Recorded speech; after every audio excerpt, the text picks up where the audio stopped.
It had been 8 years since Heather had stopped working for the airline, and now, as she sloshed wine into an oversized glass, she remembered the chance crew rotation that had caused her to meet Brett. She had been assigned to the crew on a Newark to Edinburgh flight when Brett had taken over at the last minute, a substitute for the intended pilot who had been taken ill. The first thing that had attracted her to him was how he made her laugh. Within a few moments of meeting, he was yanking up his trouser legs to show her the one blue sock and the one black he had pulled on that morning in his rush to leave his Manhattan apartment. There had been something so disarming about Brett's self-effacing humour that Heather had wanted to defend him from himself. He had teased her about her Scottish accent and her red hair, and when he smiled, his warm eyes and the way his two front teeth overlapped slightly had made her blush. His broad frame and thick, sand-coloured hair had reminded her of her brother, Murdoch. During the flight, she had volunteered to take food up to the flight deck. Brett had been animated, talking to her over his shoulder and asking her about Scotland as she watched the instrument panel in front of him flicker. The co-pilot had been a quiet man from Nantucket, and Brett, with his Brooklyn twang, had won her over by the time they landed in Edinburgh. They were both unable to sleep that night, so had texted each other and then met in the bar for drinks in their hotel on Princess Street. The rest, for Heather, had been history. Reminded of her brother, she glanced at the clock. It was early morning on the Isle of Skye, so he would be out on the croft, caring for his sheep in the pre-dawn darkness.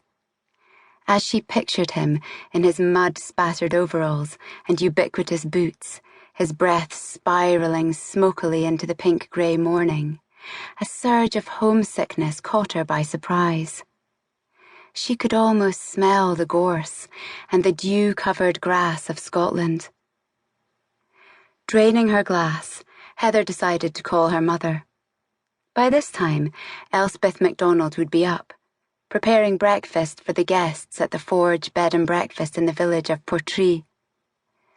Murdoch often dropped by the B&B for breakfast after the first part of his long day was done. If she called now, she might catch them both. As she dialed, Heather pictured her mother already showered and dressed, laying tables and brushing up any hints of dust or crumbs before the dining room filled up with guests.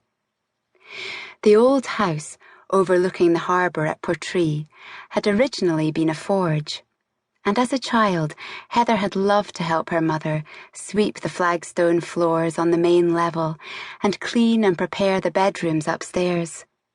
In her teen years, having reached her adult height of 5'3", she would duck under the low beams on the top floor and vacuum the heavy canapes that hung around the four-poster bed in the largest room.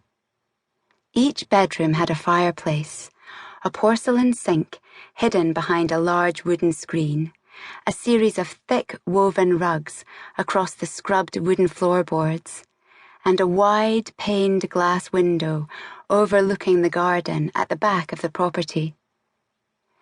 Elspeth had been running the business alone since her husband Matthew had died 2 years earlier.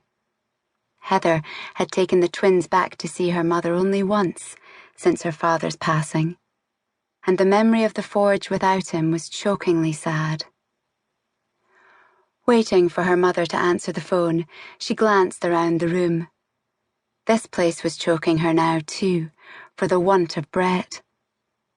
A wave of empathy toward her stalwart mother threatened to close her throat before she had even spoken the first word to Elspeth. Heather heard the familiar click, and then Elspeth's voice trickled like melted butter over her raw skin. "Darling, is that you?" "Hi, Mum. How's it going? Is this a bad time?" Heather sank heavily onto a stool at the breakfast bar and shrugged her coat from her shoulders until it lay bunched.